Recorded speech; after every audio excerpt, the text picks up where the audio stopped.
नहीं जनाब, आज हम बनाने जा रहे हैं बन्नू का फेमस बीफ पुलाव। इसमें देखें कि आपको प्याज और टमाटर बिल्कुल भी नज़र नहीं आएगा, यही इसकी खूबसूरती है। इसका कलर देखें, खुशबू देखें।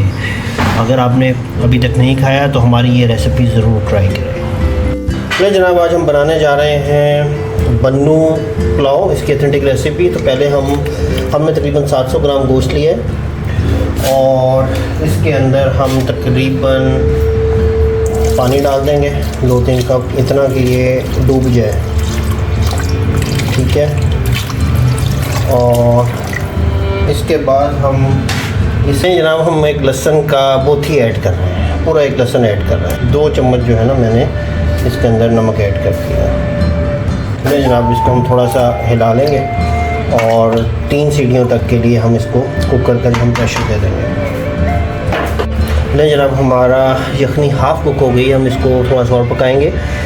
इसमें हम ये साबुत मसाले ऐड कर रहे हैं। ये हमने शुरू में इसलिए ऐड नहीं किए थे कि जो है वो हमारा गोश्त जो है वो अपना जूस जो है वो छोड़ दे यखनी के अंदर, क्योंकि ये बन्नू पुलाव में जो सबसे बड़ी खूबसूरती होती है वो यखनी की है। इसकी यखनी बना ली है, तकरीबन 1 कप मैंने जो है ऑयल लिया है। अब हम इस ऑयल के अंदर ये प्याज जो है ब्राउन होने तक गलाएंगे। ये जनाब हमारी अदरक जो है वो प्याज ब्राउन हो गई है। ये हमने टमाटर जो हैं 2 टमाटरों की वो हमने पेस्ट बना ली है, वो हम इसमें इंक्लूड करेंगे और इसको पकाएंगे।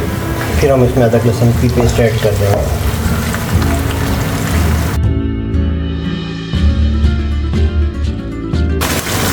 ये हमने गोश्त इसके अंदर ऐड कर दिया है और इसके बाद हम इसको थोड़ा सा भूनेंगे उस वक्त तक जब तक कि ऑयल अलग नहीं हो जाता।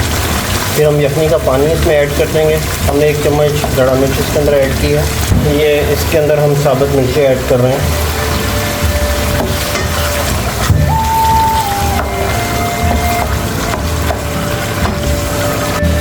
लें जी, हम जो यखनी हमने बनाई थी वो हम इसके अंदर ऐड करने लगे हैं, उसका पानी। और इसी पानी के इसमें हम थोड़ा सा पानी और ऐड करेंगे। जब इसको बॉयल आएगा तो फिर हम इसमें चावल ऐड करेंगे। मिलते हैं ब्रेक के बाद। नहीं जनाब, हमारे यखनी के पानी में जोश आ गया और अब हम इसके अंदर ये चावल ऐड करेंगे जो हमने भिगो के रखे थे। ये तकरीबन 1.5 गिलास हैं। लें जनाब, चावल के दाने दाने पे लिखा है खाने वाले का नाम। और अब हम इसको हल्की आंच कर देंगे। लें जनाब, हम थोड़ा सा सिरका इसमें ऐड करने लगे हैं, थोड़ा खट्टापन आ जाए और उसके बाद हम इसको दम दे देंगे। लो जनाब, हमारा पुलाव तैयार है। क्या ज़बरदस्त रंग आया है और ये देखें, बीफ बिल्कुल वैसा जायका, बिल्कुल वैसी खुशबू जो बन्नू पुलाव की होती है, हमने ये आज बना लिया।